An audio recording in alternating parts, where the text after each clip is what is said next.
चलिए शुरुआत करते हैं आज के न्यूज़पेपर की। सबसे पहले हम वर्ल्ड जियोग्राफी के अंतर्गत देखेंगे नामिब डेजर्ट के बारे में। पहला जो पिक्चर आप देख रहे हैं ये उसकी लोकेशन को बताता है कि ये किस महाद्वीप में आता है और कौन से देश में इसका फैलाव है। तो यहाँ से ये बात क्लियर हो जाती है कि ये अफ्रीका महाद्वीप के अंतर्गत आता है और इसका फैलाव है नामीबिया देश में। ठीक है, पूरे अफ्रीका की आप बात करोगे तो इसका जो साउथ वाला हिस्सा है, साउथ में पार्टिकुलर यदि हम पश्चिम की तरफ जाएंगे मतलब अटलांटिक ओशियन की तरफ यदि जाएंगे तो नामीबिया के किनारे किनारे ये फैला हुआ है। तो ये तो देख लिया हम इसकी लोकेशन। पिक्चर से थोड़ा सा और ये क्लियर होता है कि यदि हम इसको जूम करें तो एंगोला का थोड़ा सा हिस्सा, एक कॉर्नर आप देख रहे हैं, और नीचे आप साउथ अफ्रीका में जाओगे तो उसका भी थोड़ा सा कॉर्नर इसके अंतर्गत में आ जाता है। तो ये हम देखे हैं नामिब डेजर्ट का पिक्चर। अब इसके कुछ फैक्ट हैं उनको हम देख लेते हैं। नामिब पुर्तगीज में आप क्या कहोगे? नाम्बिए। कूल कोस्टल डेजर्ट है। कोस्टल क्यों है? क्योंकि ये समुद्र के किनारे इसका फैलाव है। और इसकी कैटेगरी कैसी है? इसकी कैटेगरी है कूल। एक्सटेंड है ये 1200 माइल्स मतलब 1900 kilometres along the Atlantic coast of Africa from Namib formerly Mossamedes in Angola southward across Namibia to the Oliphant River in Western Cape province of South Africa। और भी other चीज़ों की यदि हम बात करें, इसके साउथ वाले पोर्शन की तरफ जाओगे ना तो ये मर्ज होता है कालाहारी डेजर्ट से ऑन द प्लेटू मतलब पठार से with the Kalahari plateau atop escarpment. Scarp मतलब होता है landfall. Its name is derived from the Nama language implying an area where there is nothing. एक ऐसा एरिया जहाँ पर कुछ भी नहीं है, उसी को कहते हैं नामीबिया, नामा। इसके बाद वाली न्यूज़ हम देखेंगे पीआईबी से जो भी इम्पोर्टेंट न्यूज़ आई है। पहली जो न्यूज़ आई है वो ब्रह्मोस मिसाइल को लेकर के है, उसकी टेस्टिंग हुई है, उसमें सक्सेसफुली सारी चीज़ें सामने आई। तो भारत की नेवी में लॉन्ग रेंज वाली और ये सरफेस पर हमला करने में सक्षम ब्रह्मोस मिसाइल का सफलतापूर्वक टेस्ट किया है। डेट बताई जा रही 5 मार्च 2022 को अपने युद्धपोत INS चेन्नई से ब्रह्मोस सुपरसोनिक क्रूज मिसाइल का लंबी दूरी तक जमीन पर सटीक हमले का सफलतापूर्वक टेस्टिंग इसकी की गई है। बताया जा रहा है कि इस मिसाइल ने लॉन्ग रेंज के एक प्रक्षेप कर्व वक्र को पार किया, इसके बाद अपने लक्ष्य पर एकदम सही निशाना साधा। ठीक है, और इस प्रकार से ये युद्धाभ्यास संपन्न हुआ था।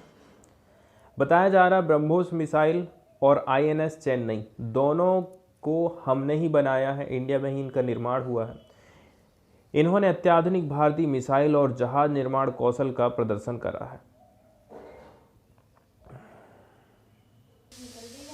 ब्रह्मोस मिसाइल के बारे में यहाँ पर कुछ फैक्ट बताए जाते हैं। बताया जाता है कि ये 2.5 मैग ध्वनि की गति से मतलब कि लगभग 3 गुना गति से उड़ान भरती है। साउंड की स्पीड और इसकी स्पीड यदि हम तुलना करें तो भारत पहले ही कई सारे स्थानों पर बड़ी संख्या में ब्रह्मोस मिसाइल और कई सारी मिसाइलों को तैनात कर चुका है।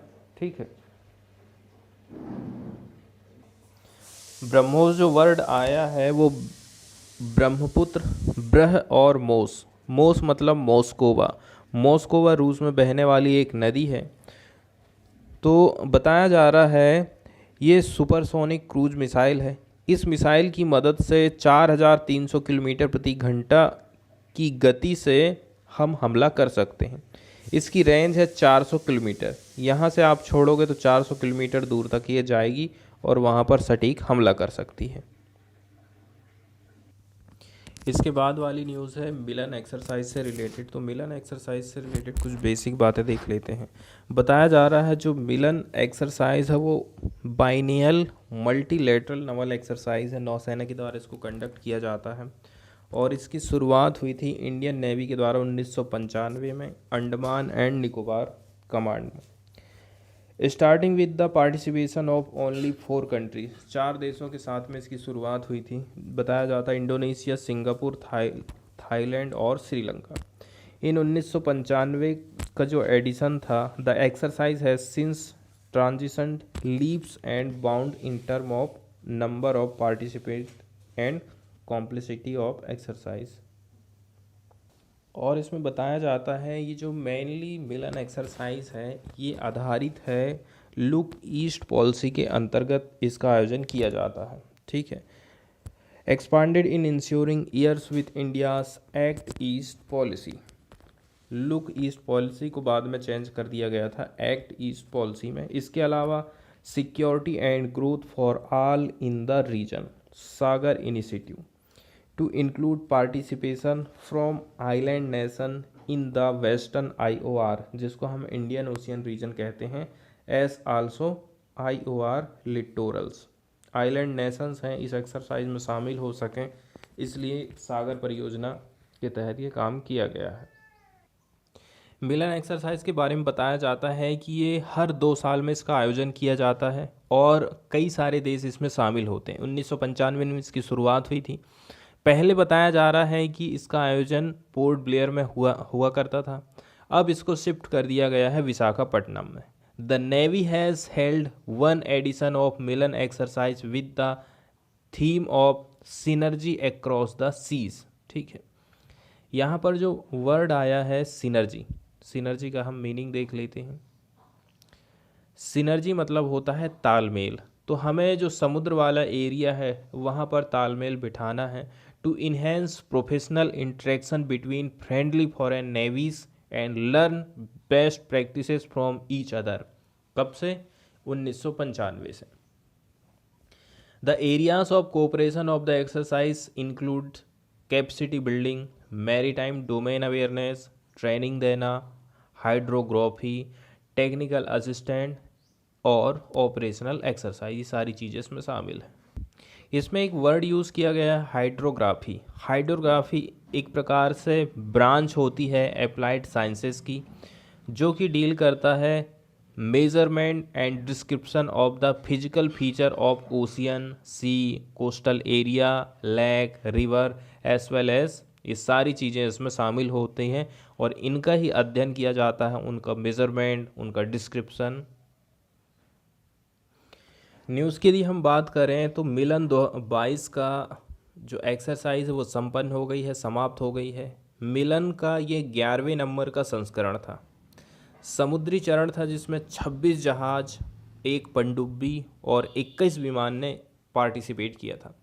4 मार्च 2022 को ये संपन्न हो गया है। साझेदार नौसेनाओं के बीच अनुकूलता, इसके अलावा पारस्परिकता, आपसी समझ, समुद्री सहयोग को बढ़ाना, नौसेना की ऑपरेशनल के सभी तीनों चरणों में जटिल और उन्नत अभ्यास करे गए थे।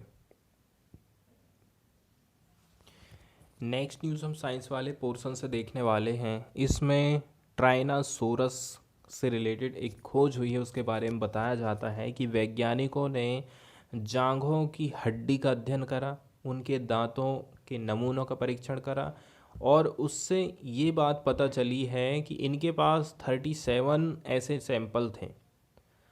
तो जब इन्होंने उनका अध्ययन किया तो ये बात पता चला था कि ट्राइनासोरस की भी अलग अलग कैटेगरी थी, क्योंकि जांघ का जो साइज है ना, डायामीटर है, वो कम ज़्यादा हो रहा था।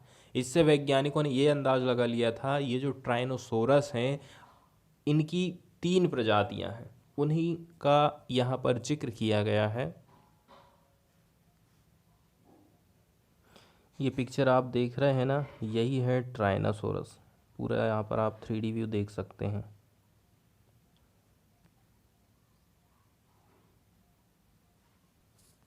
नेक्स्ट न्यूज़ हम देखने वाले हैं ब्लैक होल से रिलेटेड। ये एक रिसर्च आई है, तो सबसे पहले ब्लैक होल को हम समझेंगे। तो रियल में ब्लैक होल कोई होल नहीं होता है। Black hole is not really black hole, it is not empty hole और स्पेस। ऐसा नहीं है कि ये कोई होल है या फिर कोई खाली स्थान है। ब्लैक होल्स आर पॉइंट्स अंतरिक्ष में वो जगह है, एक ऐसी जगह है दैट आर सो डेंस, एकदम वहाँ पर सघनता है, that create deep gravity sinks, और जब उसमें सघनता ज़्यादा है तो उसकी ग्रेविटी भी बहुत ज़्यादा है। आगे इसमें बताया जाता है वहाँ पर सघनता इतनी अधिक है कि लाइट भी वहाँ से निकल नहीं सकता है, ठीक है, इसलिए उसको हम देख नहीं सकते हैं, क्योंकि वहाँ पर से प्रकाश परावर्तित ही नहीं होगा। जब प्रकाश किसी वस्तु पर पड़ता है, टकराकर हमारी आंखों में आता, तब हमें वो वस्तु दिखाई देती, लेकिन जब लाइट वहाँ से बाहर ही नहीं निकल पाएगा तो हम ब्लैक होल को नहीं देख पाएंगे। इसकी डेंसिटी बहुत ज़्यादा है, इसलिए चीज़ों को बहुत तेज़ी के साथ अपनी तरफ खींचता है। आगे इसमें बताया जा रहा है it can be formed by A death of massive star, जब कोई बहुत बड़ा तारा उसकी डेथ होती है तब ब्लैक होल का निर्माण होता है। A black hole takes up zero space लेकिन डज नॉट हैव मास, इसका कोई द्रव्यमान नहीं रहता है, ये जीरो स्पेस ले सकता है लेकिन बट डज हैव मास, ठीक है। ऐसा कहा जा रहा है कि ये जीरो स्पेस में हो सकता है लेकिन इसका मास होता है, ठीक है। That use to be a star and black holes get more massive as they consume matter near them. अब यहाँ पर एक बात बताई जाती है कि जैसे कि this point of no return is called the event horizon. अब वो वाला जो पॉइंट है जहाँ से कोई चीज़ वापस नहीं आ रही है, उस जगह को यहाँ पर बताया गया है इवेंट होरिजोन। अब हम न्यूज़ को देख लेते हैं। न्यूज़ में क्या बात कही गई है, नो ब्लैक होल देयर, मतलब कि ब्लैक होल नहीं है, ऐसी जानकारी। 2020 में क्या होता है, astronomers led by European Southern Observatory, European Southern Observatory के एस्ट्रोनॉमर्स थे, इन्होंने रिपोर्ट किया था discovery of the black hole closest to the earth, हमारी धरती के निकट में, और दूरी थी उस ब्लैक होल की 1000 प्रकाश वर्ष। But their results were contested by a Belgium based group, ठीक है, लेकिन ये जो रिजल्ट है इसको क्या किया गया, कंपटीशन दिया गया कि शायद ये ब्लैक होल नहीं है, किसके द्वारा, बेल्जियम बेस्ड ग्रुप के द्वारा। Now the two groups have jointly published in Astronomy and Astrophysics that what they saw was not a black hole लेकिन वैम्पायर टू स्टार सिस्टम था in rare short live stage. Next news हम देखने वाले हैं FATF से related है, ये financial action task force is the global money laundering and terrorist financing watchdog. Terrorist financing कहीं हो रही है या फिर ग्लोबली मनी लॉन्ड्रिंग का केस देखा जा रहा है तो उस पर नज़र रखने के लिए एक संस्था बनाई गई है इंटरनेशनली, जिसको हम FATF कहते हैं। बताया जा रहा है FATF is an inter governmental body, बहुत सारी देशों की सरकारें इसमें पार्टिसिपेट करती हैं। इसको इस्टेब्लिश किया गया था 1989 में, 1989 में during the G7 summit in Paris. उस टाइम में पेरिस में जो G7 का समिट आयोजित किया गया था उस टाइम में FATF की स्थापना हुई थी। इसके सचिवालय की बात करें तो ये लोकेटेड है at the organisation for economic cooperation and development OECD, ठीक है, हेडक्वार्टर्स इन पेरिस। तो OECD में पेरिस में इसका सेक्रेटरीट है। ऑर्गेनाइजेशनल कंपोजिशन की बात करें तो अभी करेंटली इसमें शामिल है 37 मेंबर जुरिडिक्शन, इसके अलावा 2 रीजनल ऑर्गेनाइजेशन शामिल हैं। It also has observers and associate members. अब इसमें कुछ ऐसे भी देश रहते हैं जो कि ऑब्जर्वर के रूप में हैं, एसोसिएट मेंबर के रूप में हैं। India is a member of organisation since June 2010 में इंडिया ने इस FATF को ज्वाइन किया था। It had earlier acquired observer status at FATF इन 2006। इसके पहले 2006 में हम ऑब्जर्वर स्टेट के रूप में काम कर रहे थे। द FATF प्लेनरी, ठीक है, बताया जा रहा है is the decision making body of FATF। FATF plenary क्या है? डिसीजन लेने वाली एक बॉडी है FATF की, विच मीट्स थ्राइस ए ईयर, एक साल में 3 बार इसकी बैठक होती है। FATF प्रेसिडेंट की बात करी जाती है, ठीक है। ये जो है सीनियर ऑफिशियल रहता है जिसको अपॉइंट किया जाता है FATF प्लेनरी के माध्यम से फ्रॉम अमंग इट्स मेंबर, जो भी इसके सदस्य हैं उन्हीं में से इसको चुना जाता है। हैविंग ए 2-year टेन्योर, और उसका 2 साल का कार्यकाल रहता है। अब इसके काम बताए जाते हैं कि वो क्या काम करता है। He convenes and chair the FATF plenary, FATF plenary की बैठक करेगा, उसको बुलाएगा। एंड द स्टीयरिंग ग्रुप की मीटिंग करवाएगा। इसके अलावा ओवरसी द FATF सेक्रेटरीट को ओवरसी करने का काम करता है। The president is the principal spokesperson for the FATF का प्रिंसिपल स्पोक पर्सन कौन होता है? President. For the FATF and the represent the FATF externally, और FATF को बाहरी रूप से ये रिप्रेजेंट करने का काम करता है। अब हम रोल और फंक्शन की बात करते हैं।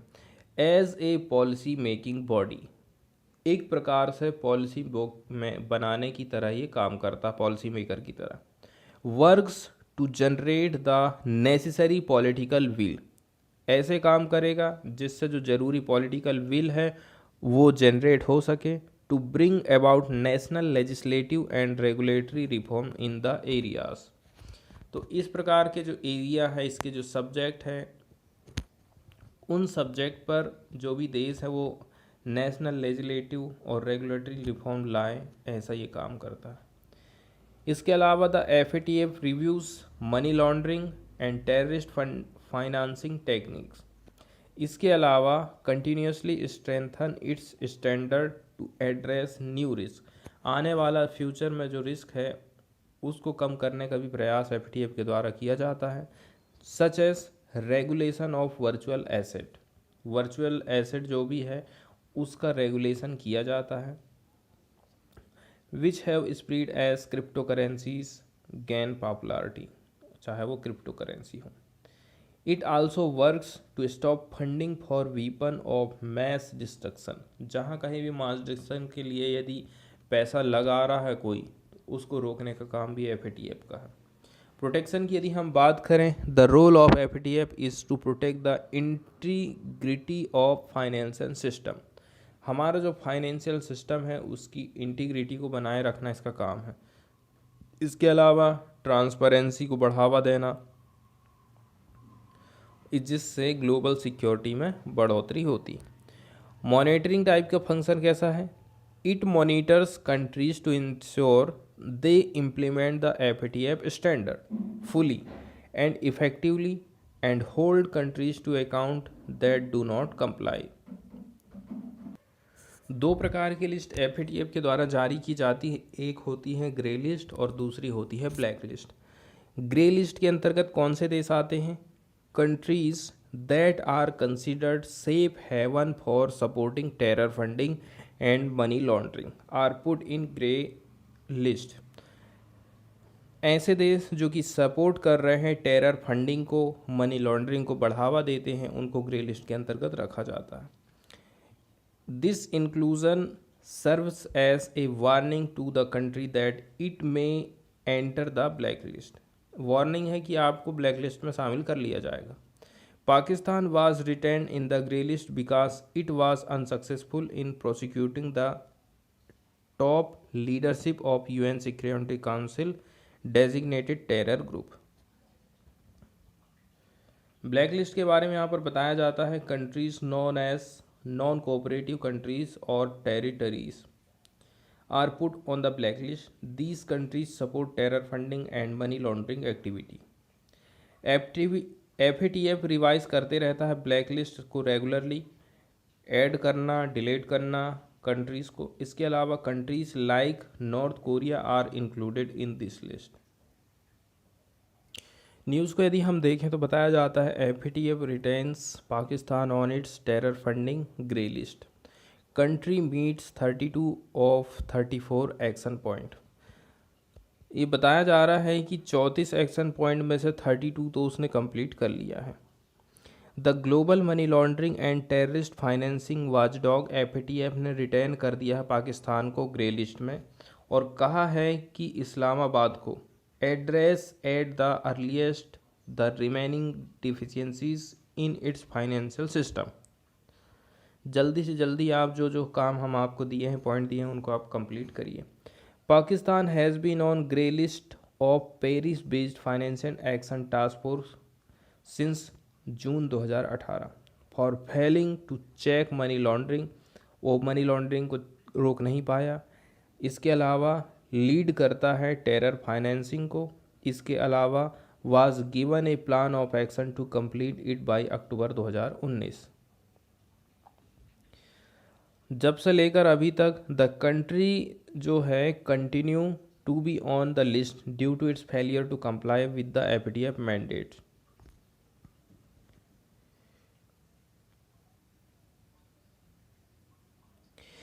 इसके बाद वाली न्यूज़ हम देखने वाले हैं no fly zone over Ukraine से रिलेटेड। ठीक है, यूक्रेन को नो फ्लाई जोन घोषित करने को लेकर के पुतिन ने वार्निंग दी है कि कोई भी जो है इम्पोज नहीं करेगा यूक्रेन को no fly zone. He says a third party declaration means joining up the war. उसने ये कहा है कि यदि किसी थर्ड पार्टी ने ये घोषणा करी कि हम यूक्रेन को नो फ्लाइंग जोन घोषित कर रहे हैं तो इसका मतलब ये है कि वो वार में शामिल हो गया है, फिर अगली लड़ाई उसी के साथ होगी।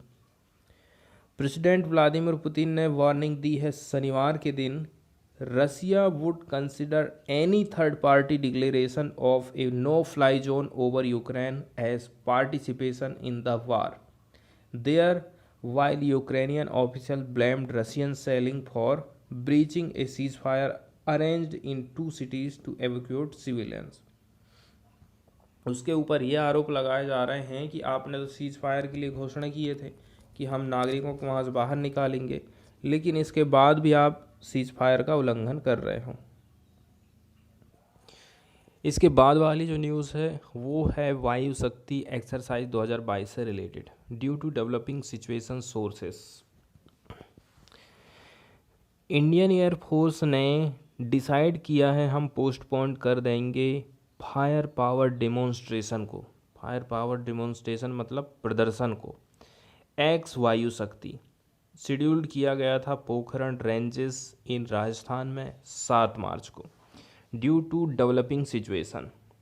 अब किस प्रकार की सिचुएशन डेवलप हो रही है इस बात को जानने की कोशिश करेंगे। Fresh dates shall be intimated subsequently. नई डेट की घोषणा की जाएगी ऐसा कहा जाता है। Amid the deepening crisis in Ukraine on Friday the defence ministry ने अनाउंस कर दिया है कि 12वें नंबर का जो एडिशन है जो कि द्विवार्षिक है def expo 2 held in Gujarat for the first time has been also postponed। Defence expo Gujarat का उसको भी पोस्टपोन कर दिया गया है due to logistic problem being experienced by the participant. Triennial ex Vayu Shakti 2022 जिसका उद्देश्य है showcasing capability of Indian air force to conduct full spectrum operation was to see the participation of 148 aircraft, helicopter including 109 fighter aircraft, 24 helicopter, 7 transport aircraft and 4 unmanned aerial vehicle। अब सब वही बात है ना, ज़्यादातर विमान जो है नागरिकों को लाने में लगे हुए हैं, शायद इसके चलते चलते ये इसको कैंसिल कर दिया गया है।